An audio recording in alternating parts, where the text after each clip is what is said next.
Ourselves. Okay, so you're live now, but you're not on the TVs yet. So I'm going to check out the TV. I'll let them know if everybody can hear you at home.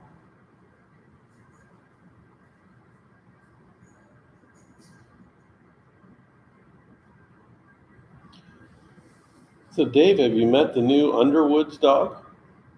I have not. I have heard he was coming, but I haven't seen him. I think it's a she, Okay. and I've met her and held her. She's quite lovely. And her name is, starts with a D. Speaking of dogs, I just met Monica in the elevator. Mm-hmm. Rocco was with her. Oh. So I asked her if Rocco was going with her to Italy. She said yes. And I said, okay, well, have you taught her Italian yet? Okay, you guys are live. Go for it. Good morning from Westminster Palms. I hope all of you are doing great. This is our live update on COVID, and we've got good news. We are on track for our COVID vaccine for all of independent living and assisted living on January 22, starting at 9 o'clock in the morning until they're finished. So it's a great day. We thought we'd take this opportunity, Dave, just to go through some of the processes that we have. Keep in mind, and I'll say this several times, this is a changing situation. And so we have a tentative schedule, but I want to make sure you know what it looks like and just to be ready for changes. And we've got this worked out a little bit. So what are you hearing so far, Dave? Basically, the idea is to be flexible and can keep your sense of humor. There you go. As things change. But everybody's excited that I've talked to. Awesome. So let me run through what the day is going to look like. This is the first time you are hearing that we have a big surprise in hand. I've been wanting to do this since I came on October 19, and we're finally going to get it done. But let me walk you through the day. So we are going to have 3 pharmacists here from Walgreens, and we're going to have them in 2 different locations. The first area we're going to have ready is in the Royal Palm Dining Room. We're going to close lunch for that day, and we are going to have an in-way, a pathway where you're sort of you're going to get the vaccine in the back area, and there'll be an area where you can wait your 15 minutes for monitoring afterwards. And so for the folks in Palm Air, that will be the area that they can go to if they desire, which I think will work really good. We will be notifying floors at their time, and we'll put out a tentative schedule. So we'll start on 2, 3, or we'll start at the top. You'll get a schedule where we'll have a couple floors at a time be notified to come down, and then that way our line is allowed to social distance and we don't get too tight with the process. So, and keep in mind, we are going to be monitoring you for at least 15 minutes afterwards just to make sure everything goes good. It's gone well with everybody, but it is the process, and so we will follow the rules. So, okay, I'm going to say that one more time. Palm Air, starting around 9 o'clock, we will start notifying floors to come down. We will notify you based on how quick the line goes. So we could do 20 people an hour or 10 people an hour. It just depends on how quick the pharmacists are. Remember, they're going to be talking to you, asking you questions, making sure you filled out the consent correctly. There's a little bit of work to do in that process. So we'll use that process until we get all of the Palm Air people done. We may pause for lunch. We will pause for lunch. I'm just going to tell you. And that will be how we work. Quick question. Yes, sir. How are you going to notify people? Great question. I was hoping you would ask that. Okay, so we've got a couple things. If we can use the PA system for the fire alarm, we will be actually broadcasting it over the PA system. We also are having time to come knock on your door. So we will have very good correspondence with you. There may be an announcement.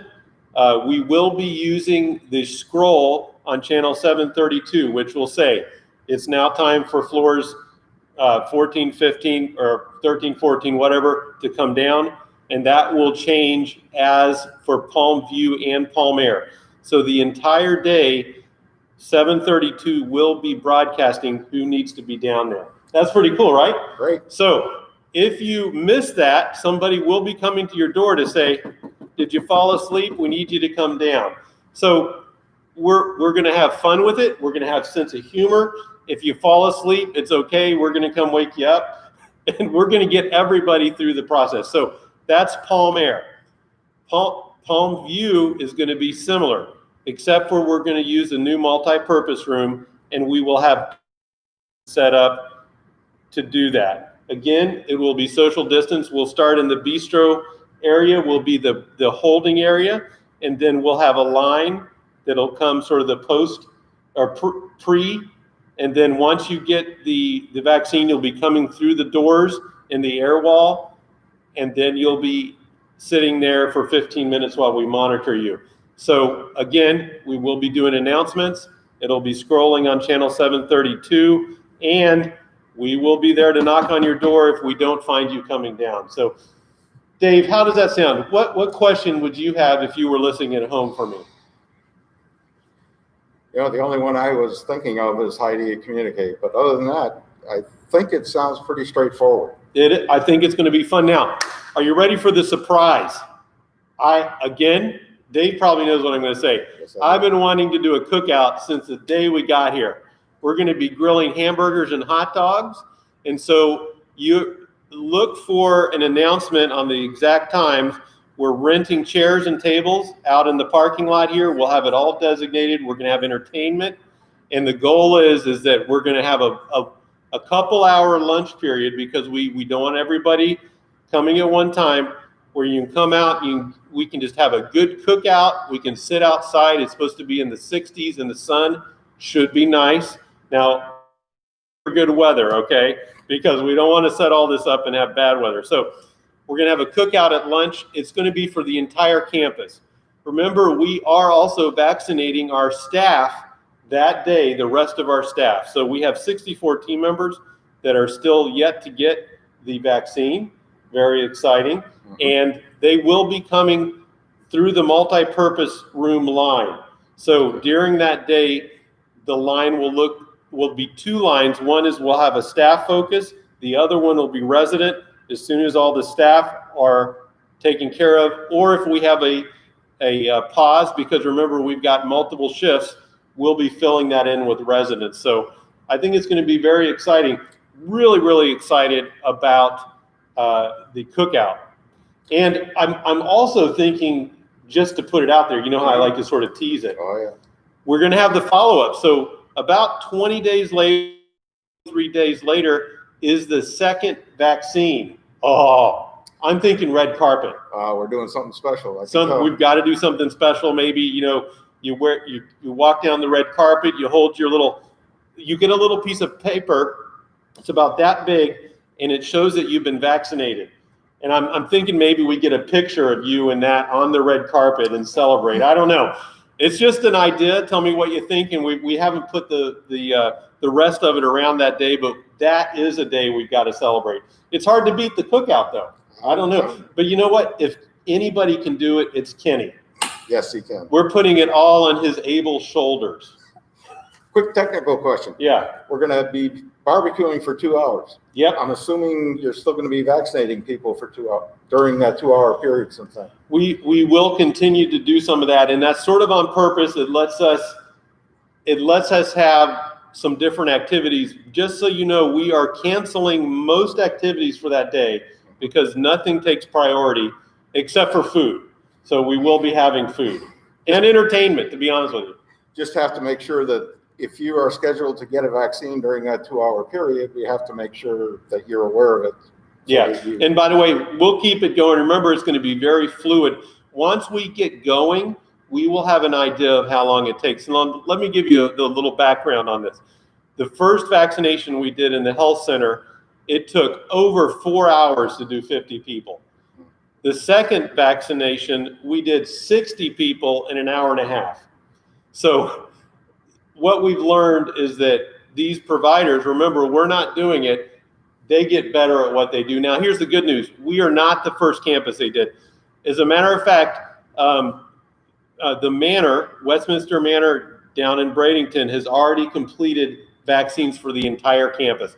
Took them all day, and it was Walgreens, the same provider. They did over 300, about the same as we are doing. So what we know from this is that we should be able to get all 300 plus vaccines done that day, but it probably will take most of the day. So thank you for your patience with the process. They have committed to be here until they finish. So Dave, follow-up questions for me. How many people, what percentage of people have filled in their consent form? Excellent. I was hoping you'd ask that question. So as of this morning, we have about 8 residents that we are still waiting on consents for, and I think we may have got some of those. So that is huge. Close to 200 residents in just independent living have already completed that, the consent form. So we encourage you, please make sure you're paying attention to be there. Interestingly, we already have several residents that have gotten their first vaccine, so that they've waited in line in different venues to get it. So we're excited about that. Now, I know you probably are going to ask me how many in Health Center and RAL have taken it. So here's the great news. In Health Center, all of our residents except for one have taken it. We respect their choice not to take it, and that's okay. So all but one. Amazing. It is. Assisted living, even a higher number. So only 2 at this point are on the fence. We actually think that they probably will take it, fingers crossed. Okay. But it's an education process. You gotta spend some time and let people consider it. And so we're hopeful for that. We're hoping for 100% in assisted living. Great news. Great Staff? news. What's that? Staff. So we are over 50% of staff that are accepting it. We still are working on that. Interestingly, we note that younger people are less likely to take it. So we are over 50%, but we're working that process. We did have last time 11 more people take it than we had thought. So for the health center. So we're not exactly where I want, but it is a process we are encouraging. Moving in the right direction. We are moving. Now keep in mind, on the campus as a whole, we have about a handful of individuals that cannot take it for medical reasons. What does that mean? What that means is we are helping protect them. We're working as a big family because it's not their fault they can't take it. So we are protecting each other. And this is both staff and residents, by the way. So, keep that in mind. Not everybody's going to communicate that. And so if you ask somebody, did you take it? Maybe that's not the right question because not everybody can take it. Right.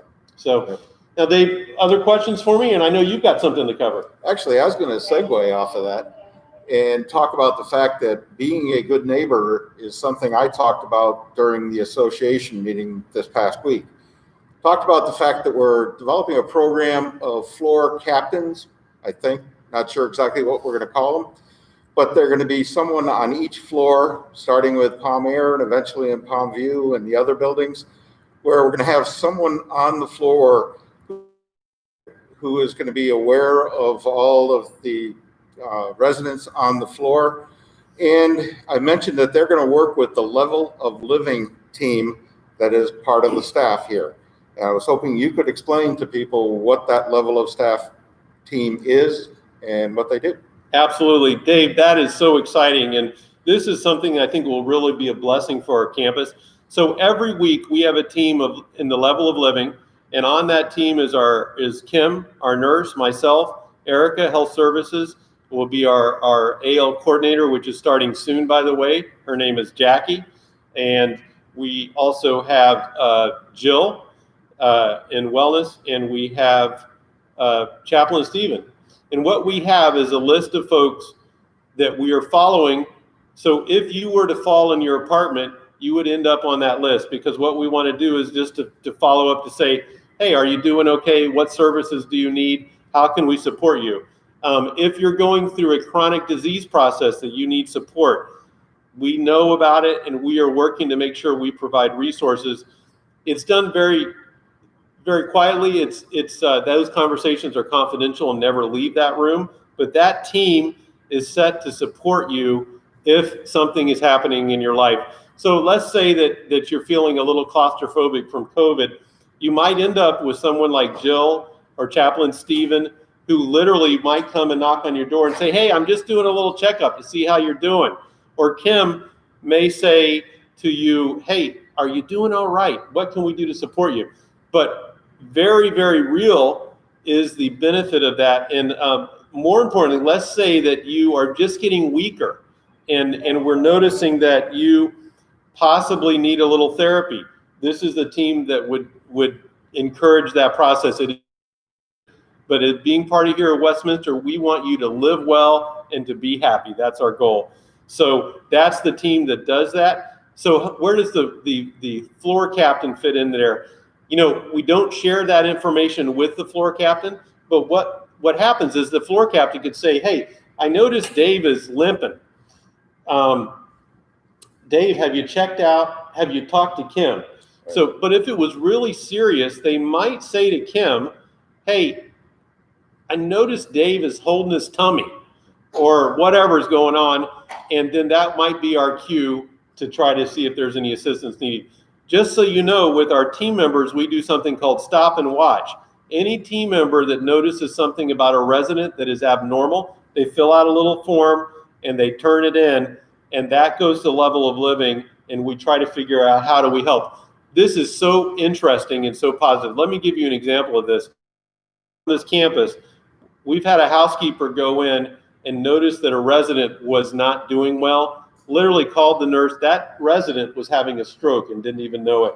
We got 911. Literally, they were fine, but without that intervention, they would have had a significant outcome that was not positive. So level of living is such a positive process, and partnering with our residents, we can help each other and be good neighbors to each other. The benefit of being part of Westminster Palms is there's that behind the scenes process where we're supporting and making sure that each of our residents is staying in the level of care and getting the services they need. Very critical. So just want to stress a couple of things. Number one, the intent is not to be intrusive, not to control anybody's life. And I will tell you that the captains on each floor will receive some guidance, training, if you will, from the level of living staff so that they know they aren't there to control somebody's life. They're just there to be a good neighbor. I've used that a lot, and I think that's the guiding principle. You know, and so it is a little more in depth than that. You're right on there, but here's some other things they do. If a new resident moves in, the floor captain introduces themselves. So say, hey, I'm Mark. I'm living on your floor. If you have a question, come see me. We've got a little welcome package here for you. By the way, can I help you with the internet? Do you need some help with your thermostat? Interestingly, the number one thing I've noticed the floor captains help with on a new resident is the thermostat. Sometimes you can't figure out how to work that thing. So you got the thermostat. Also, hey, I'm interested in exercise. What do you think? So all these questions that you know the answers to, new residents may not. The other big one is fire drills or emergencies. So when we have a hurricane come through, we like to get communication out a lot of ways. You know, obviously call them all, something in writing. We'll have a show like this, but we also would give a special memo to the floor captains to say, here's exactly what we're doing. Here's who you should talk to. And then they can go around and help support the process. If there's a fire or other type of emergency, it's just another resource that really understands what happens. And sometimes those are questions, you know, so what do we do? How does it work? So that's another area where we are good neighbors to each other. And this will be in addition to the welcoming committee assigning a host to each new resident who's going to spend a little more time with them answering all those questions. Yep. Because you know what? Sometimes we forget. I know I went over this. I just can't remember what it was. Sure. Awesome. Well, if you have a question, don't stress about it. You can call my office. Just call Keith directly. You can call Kim. You can call Erica. Any of the directors, they all have information on this. And we will be putting out a memo tomorrow. It's going to be a special COVID memo. What I want to tell you is we're going to put down what we know right now, and it is a little bit subject to change. So, but I think we've got a good idea. I don't see the date changing, And I think this is going to be a just wonderful opportunity for our campus. Well, have a great day, everybody. See you later. Take care.